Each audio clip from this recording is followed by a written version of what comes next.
Hello, it's Brent Schroeder, Leverage and Lean, back again with another macro video. In this video, I want to show you an Excel macro that will generate multiple emails and pull in workbooks as email attachments. Let's see it in action.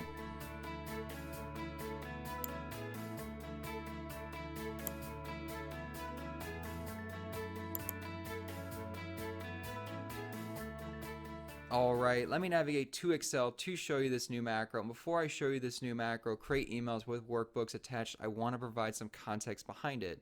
In some previous macros, I showed you can actually loop through a column, identifying each unique data value within it, and then create a worksheet with the relevant information in them. So you can see in this workbook, I have worksheets with that already done. And then from that step, you can actually take each worksheet and then generate a workbook into the exact folder path of the active workbook. And you can see I have separate workbooks all named after these separate worksheets in this folder path. Now I'm taking things another step where I'm going to run this new macro, create emails with workbooks attached, looking to this folder path, identifying any workbooks that have the same name as each worksheet, and then generating an email pulling them in as separate email attachments.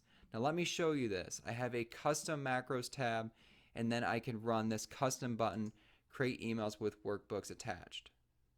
Now as I run this, you'll see the Outlook icon below being updated.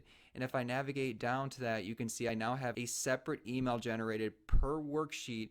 And then within these generated emails, I have the attachments of each workbook identified based on the worksheet name. Now, if I take a look at one of these emails, you'll see I've updated the subject line with the worksheet name. You can update the text within that. You'll see the attachment is equal to finance, and then I pulled in some text into the email body. Now, you can take additional steps in this email to then identify specific recipients based on the worksheet name and pull them in. And then if you feel even more comfortable, you can automatically send this email. I love this macro because it shows how powerful VBA is, where you can generate emails out of Outlook and essentially automate an entire process. I absolutely want to know what you think of this macro. What's your favorite part of this one? Leave some comments below. Thank you so much for watching. Stay awesome. Thank you so much for taking time to view this video. I really do appreciate it. If you want to start using the macros seen in the video, I have a link in the description. If you could do me another big favor, please subscribe to my YouTube channel. Stay updated on any new videos that I'm posting. Like us, follow us on all of our other social media channels, and as always, stay awesome.